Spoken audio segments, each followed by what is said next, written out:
Yeah, I'm 25. I got married only 7 months ago, and even then I made big plans for my life, that in a year with my wife we will have a child. And then buy a small house in the countryside. For a big one in our city with our salaries, we are unlikely to earn.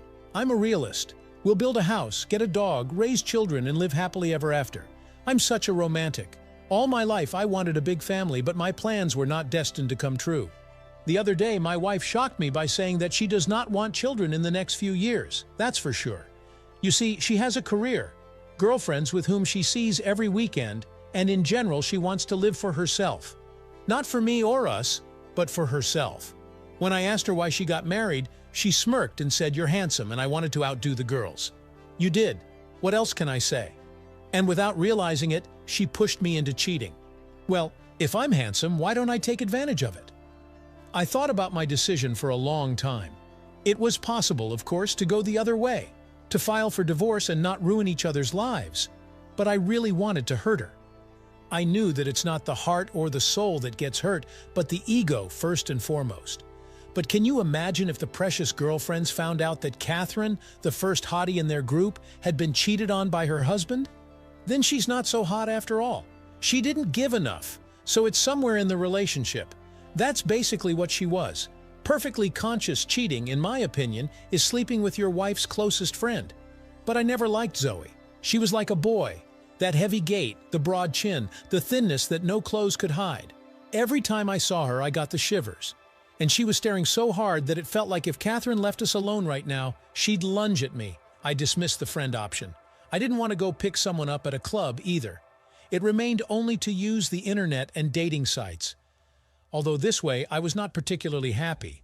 I would like to meet and immediately read in her eyes that she is ready and do it roughly, without shyness and any tenderness, and then break up for good.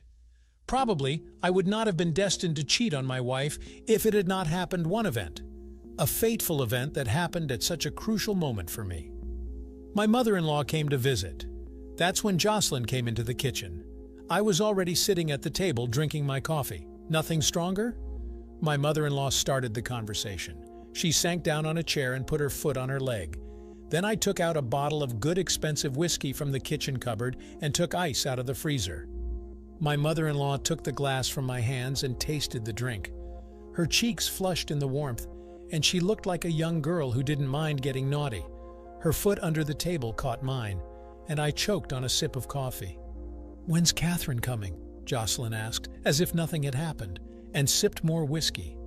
"Tonight," I answered in a husky voice, and I felt a fire starting inside, a sweet aching in my lower abdomen. This is what I wanted so badly. Sitting in front of me, sipping an iced whiskey, and keeping her beautiful green eyes on my face. As if reading my thoughts, my mother-in-law reached out and touched my hair. "Lucky Catherine," she said softly, and moved closer to my face. And before I could respond, she kissed me gently on the lips, as if testing to see if I would go along. Thoughts of the fact that this was my mother-in-law, and this was not the way to do it, faded into the background. Even if my wife appeared on the kitchen doorstep now, I wouldn't be able to break the kiss. The excitement inside was building like a wild beast, ready to burst out at any second. Jocelyn's scent was as intoxicating as whiskey. I nuzzled into her neck, and her hand slid under my shirt and found my belt. It was like a dream, and I didn't want to wake up. I cheated on my wife right on the kitchen table, on the tablecloth she had spent so long choosing. Then my mother-in-law and I moved into our bedroom and continued our sessions. It was amazing. It was like nothing I could have ever dreamed of. When it was over, I brought whiskey and made myself comfortable on the bed. We lay side by side naked, discussing the weather and drinking whiskey straight from the bottle. I felt alive and happy, in a way I hadn't felt in a long time. When we finished the whiskey, Jocelyn gently stroked my cheek, asking me what we were going to do next. I don't know what she meant, whether it was to tell my wife that I had cheated or what we were going to do, but I didn't say anything and nestled against her lips. It had been a month since the day I first cheated on my wife with my mother-in-law. We had become lovers, wild and insatiable, who loved each other like it was the last time. Catherine suspected nothing of our affair or even had a clue. The thought of my betrayal could not even enter her pretty little head. Every night she discussed topics that didn't interest me, such as what hairstyle to wear to a meeting with the girls, whether it was worth buying a coat or a fur coat, and whether that lipstick was aging her. I agreed with her, thoughtlessly answered, and waited with bated breath for a new meeting with my mother-in-law. And my mother-in-law always came as liberated as possible. From the threshold, she fell into my lips and led me to the bedroom, and I obeyed and wanted only one thing, that these meetings never ended. It happened 3 months after the day I became my mother-in-law's lover. I had 3 days off, so Jocelyn and I were already in the bedroom, trying new positions and exploring each other's heated bodies for the 1,000th time. We were so engrossed that we didn't hear the front door slam. If before I wanted my wife to catch me with another woman, now everything had changed. I seemed to have fallen in love, lost in those enchanting emerald eyes. When my wife saw us naked and happy, she made a scandal, throwing at me everything she could get her hands on. She broke an alarm clock, a vase, and several bottles of perfume. At that minute, I greedily inhaled the odors of expensive perfume that hung in the room, and the bitterness from my hysterical wife, and the relief I felt myself. Still, I was very glad Catherine had found out about everything, even if it wasn't how I'd envisioned it all. While my wife was throwing things at me, I thought of Jocelyn and me, of the revenge I'd uncovered, and of the fact that we could no longer hide, sleep in the same room and meet in the morning together, have intercourse to wake up faster. But as it turned out, my mother-in-law didn't share my views at all. While we were arguing, she quickly got dressed and left. Then, as I found out, she made me out to be the culprit and said that she had broken up with her ex, just wanted someone to talk to express herself, and I had seduced her. I didn't mind, took the blame, feeling like cold hands, pain clutching my heart. It's amazing because you really don't know where you can find and where you can lose. My wife filed for divorce. I didn't object, packed my things and left. I wasn't thinking about Catherine at all, reveling in the fact that I had managed to hurt her. I was thinking about how much I had hurt myself. I wished I could see Jocelyn for just a moment, touch her hair and smell the sweet scent of her perfume. But she didn't pick up her cell phone, didn't answer her texts, as if what happened was really my fault alone. And only once. Then we met with her in a restaurant.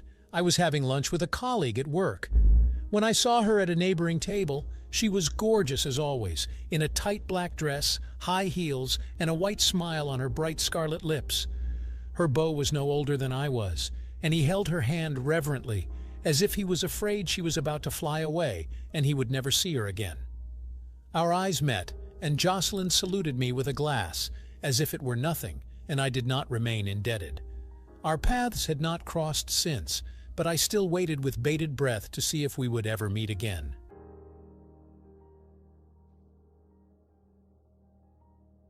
Threesome, my university studies were coming to an end. One more week, and I would be free.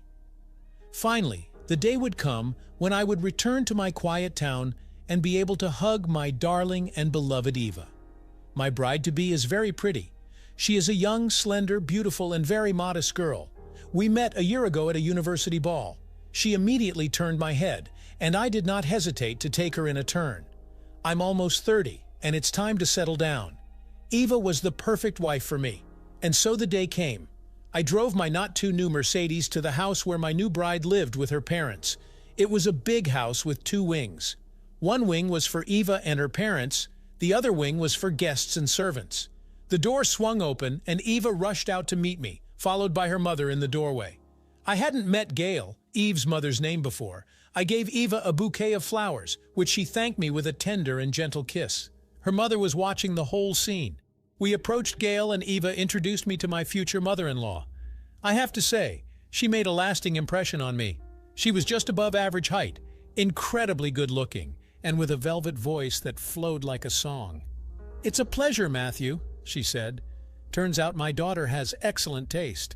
She looked at me with a searing look in her emerald green eyes and led us into the living room. Eva's father was a clerk and was hardly ever home. This evening he was working late. We sat at the huge table, talking sweetly and devouring a very sumptuous dinner. But one thing that confused me was that I kept catching Gail's eyes. And I gotta tell you, it was a promising look. She was looking at me like a boa constrictor at a rabbit. As she sipped from her crystal wine glass, she ran the tip of her tongue along her plump lower lip. Dinner came to an end. We thanked the hostess and went to bed. We were considered bride and groom, but we slept in different rooms at Eva's parents' house. I was assigned a guest bedroom in the second wing. I kissed Eva tenderly and went to my room. The night was very warm. The moon was full. I rolled around a little and sort of dozed off. Through my sleep, I heard my door open with a slight creak. At first, I thought it was a draft. I lay quietly and stared at the doorway. In the moonlight, I saw a ghost. Not a ghost, of course, but Gail. She was wearing a white translucent negligee with nothing on underneath. Despite her age, which was approaching 45, her figure was flawless. She covered the distance between the doorway and my bed in a few seconds, and before I knew it, she was lying next to me completely naked. Her lips caressed me so skillfully and so passionately. She covered my mouth with her palm so I couldn't say anything. But to tell you the truth, I didn't try. I didn't want to and couldn't resist the passion that seized us both. She was a very skillful lover, but I was no slouch either. Our tandem was a success. We both finished at the same moment. Gail lay on the cool silk sheets and moaned softly in pleasure. "Babe," she said softly, "you're an excellent lover." "Thank you," I replied. It was kind of a surprise. She slipped out of my embrace while kissing me for some reason on the nose and said, "Baby, this will remain our secret, but I don't rule out meeting again." The door closed with the same slight creak. I lay there in a slight shock, not realizing how everything would go on in my life.